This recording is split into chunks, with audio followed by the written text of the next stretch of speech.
Buongiorno a tutti, bentornati a Liberamente, variazioni e scorribande qui su Radio Libertà.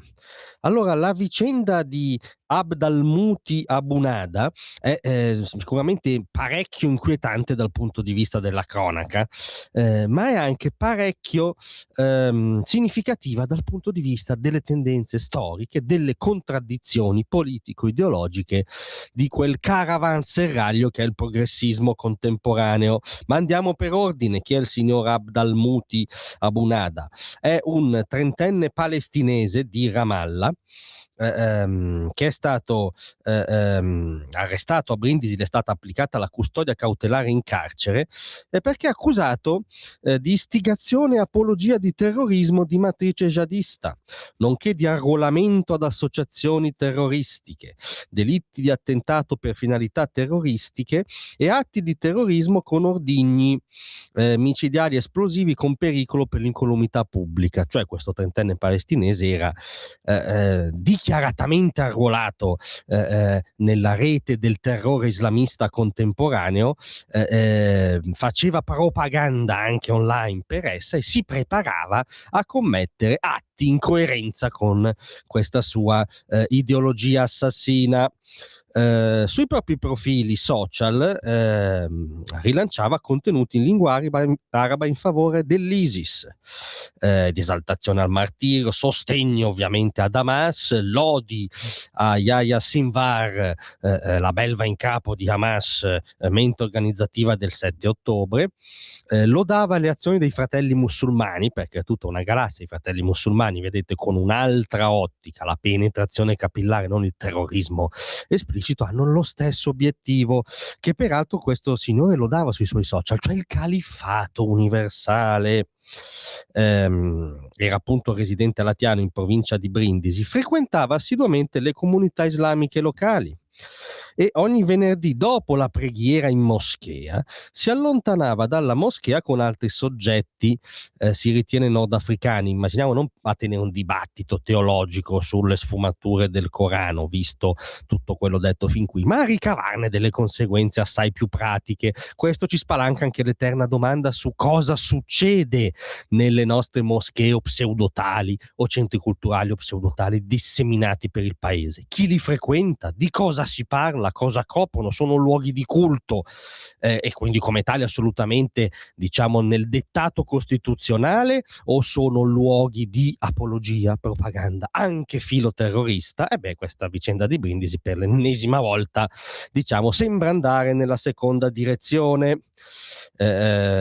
Esternava parecchio sui social questo signore, tant'è che secondo le forze dell'ordine è impegnato in una sistematica attività apologetica di esortazione al martirio e alla guerra contro il popolo occidentale, per quella che lui ritiene infedeltà rispetto ai dettami della religione musulmana, e cita ovviamente anche la guerra in corso in cui ciascun musulmano deve arruolarsi per combattere contro i sionisti.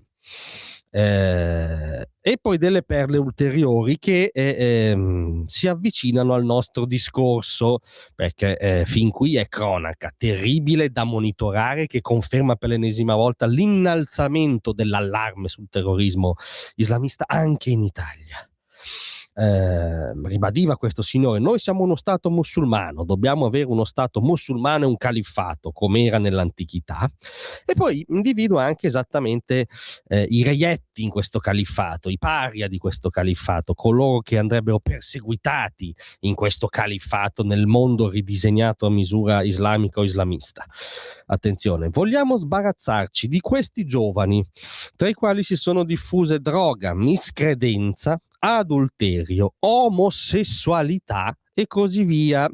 Ora tocca passare alla fase successiva, cioè quella dopo averlo teorizzato, di eliminare praticamente tutte queste categorie, tra cui rientrano i miscredenti, gli adulteri e gli omosessuali.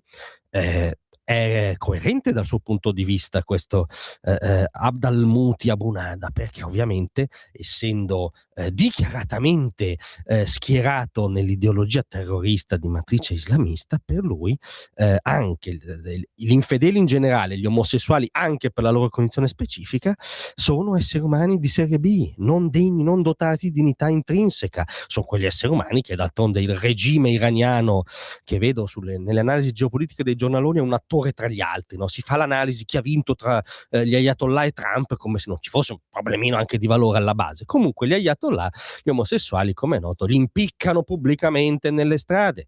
I galantuomini di Hamas, lodati da questo signore che di fatto agiva come uno di loro, li scaraventano dai tetti dei palazzi. In tutti i paesi dove c'è la Sharia sono perseguitati e comunque valgono meno anche rispetto al sistema giudiziario della legge islamica, e questo signore che si inserisce in questo universo ideologico folle coerentemente vorrebbe eliminare gli omosessuali. Allora qui si esce dalla cronaca stretta, che già è notizia rilevante e inquietante, e si entra nella schizofrenia ideologica contemporanea, in quello che perché solo il carrozzone di cui sopra, no? Solo il caravanserraglio woke può seriamente tenere nella stessa agenda le istanze pro-PAL e le istanze arcobaleno, cioè gli stessi che ormai da anni vanno fianco a fianco nelle piazze coi pro-PAL più estremi dichiarati, che riecheggiano le parole d'ordine diciamo più selvaggiamente antisioniste, che è poi un'etichetta per nascondere antisemite, no? Perché quando attacchi lo Stato degli ebrei in quanto ebrei, insomma, tutto quel milieu lì che è aperto in modo acritico alle istanze pro-PAL, e poi quello che in modo altrettanto acritico diffonde l'ideologia LGBTQ, mettete tutte le consonanti, mi raccomando, se no siete razionari, ma c'è una lievissima questione che si chiama principio di non contraddizione. Sono due istanze inconciliabili nella realtà. Ce lo ricorda questo sospetto di terrorismo arrestato a Brindisi. Possono convivere queste due istanze, peraltro nella loro versione più radicale, perché loro signori sono pro-PAL in modo appunto acritico e ultra arcobaleno in modo che possono convivere solo nello stupidario woke, nell'incubo ideologico di loro signori, in quella strana forma di progressismo contemporaneo che ormai è collaterale ai peggiori oscurantisti, addirittura quelli che agiscono come questo signore. La cronaca ogni giorno ci dà la prova che la sinistra contemporanea ha perso completamente la bussola. Grazie a tutti, ma rimanete con noi perché a breve c'è la nostra intervista settimanale.